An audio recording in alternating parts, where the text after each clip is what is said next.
guess it all started because no one had made the game that we wanted to play. A game which really captured the spirit of the original movie, with an alien that was terrifying, massive, to make a game based not on action, but on horror and survival.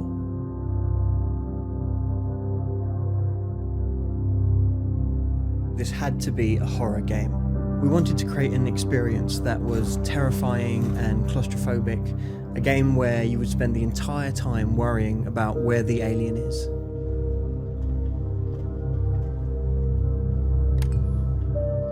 Instead of the player cutting down hundreds of aliens, we have them focus on a single creature. And when you meet it, your first reaction should be to back away and just find somewhere to hide.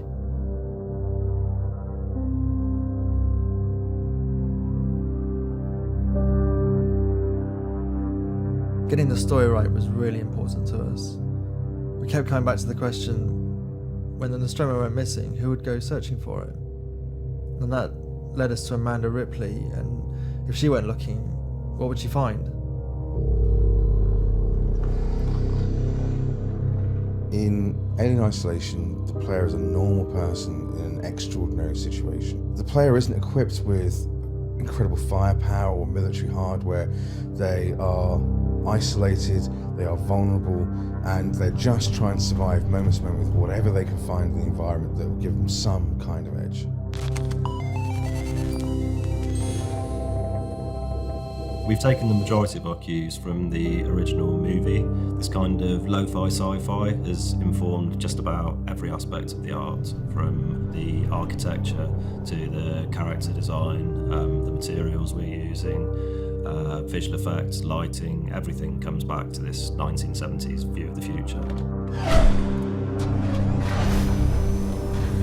Everything in the game, all the technology, has this kind of mechanical push-button feel to it, and that's really important to us.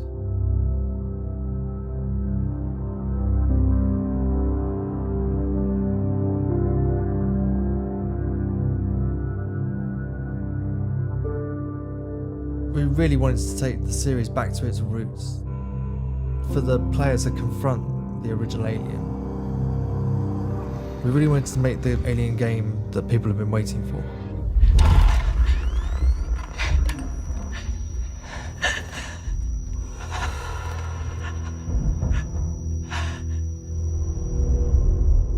When audiences went to see Alien in theatres back in 1979, they were introduced to a new creature that was terrifying, unstoppable, and totally unique.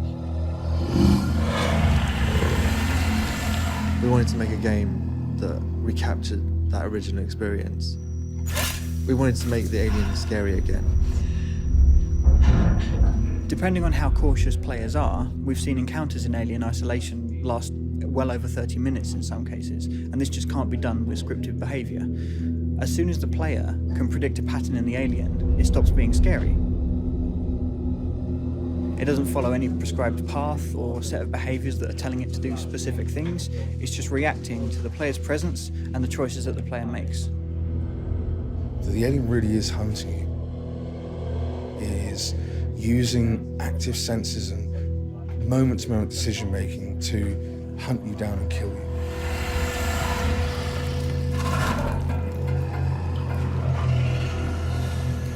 If you look back at the first film, it's mainly top body shots of the alien, the attack. Obviously we need to expand upon that and actually think about how he moves when he's slow, give that eerie, creepy feeling back to him, and when he's moving fast, be able to have that agility to get to you at any point and chase you down.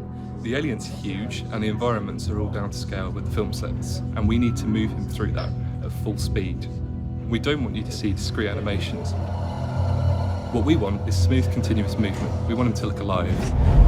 This is an enemy that you need to avoid at all costs. An alien that is stalking you, that's intelligent, unpredictable, extremely dangerous. Even if you find a gun, your first thought is going to be, if I fire this, will the alien hear it? Alien Isolation is about encounters that are meaningful and terrifying, so that even when the alien isn't on screen, you'll be terrified by the thought that it'll be around the next corner. This is a game where you'll never feel safe. away from the basketball state and a serious situation. We have a situation we're trying to contain. We are in lockdown.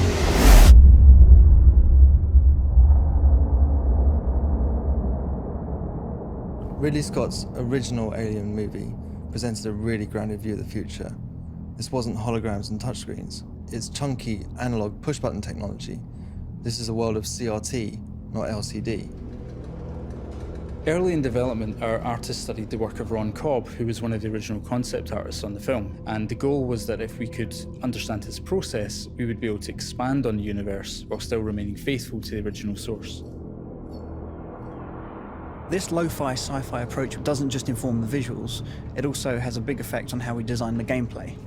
If you take the motion tracker, for example, it's big and it's heavy, you can't hold it at the same time as a weapon, and all it does is tell you the movement of an object on a 2D plane, and even then, only on a small cone in front of you.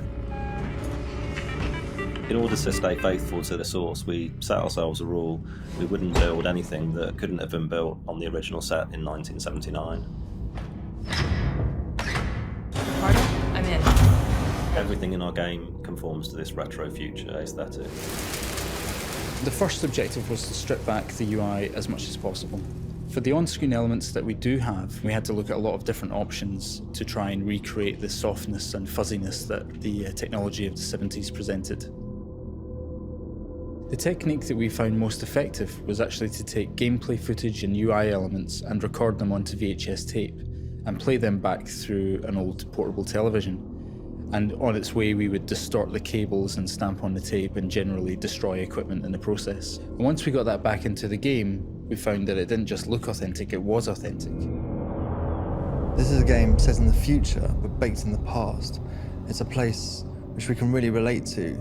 It's also a world in which technology won't save you.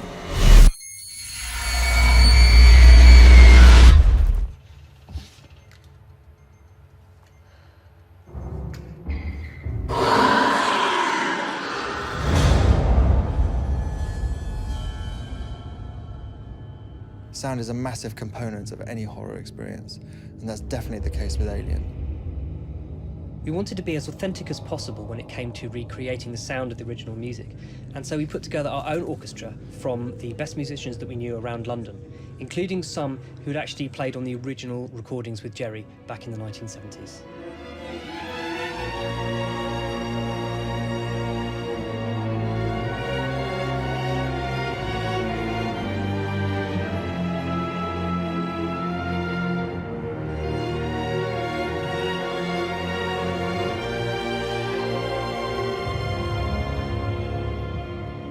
One of the most exciting aspects of working on the sound for Alien Isolation was that we were given access to the original sound recordings from the first film.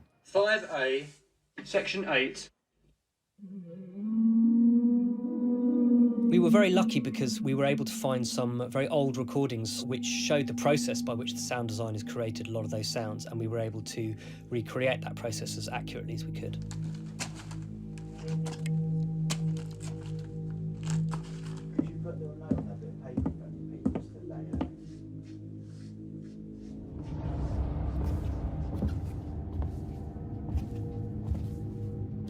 We have this really unpredictable, clever, adaptive alien, and we needed to build a sound engine that could help support that. We couldn't just have a mix that was static.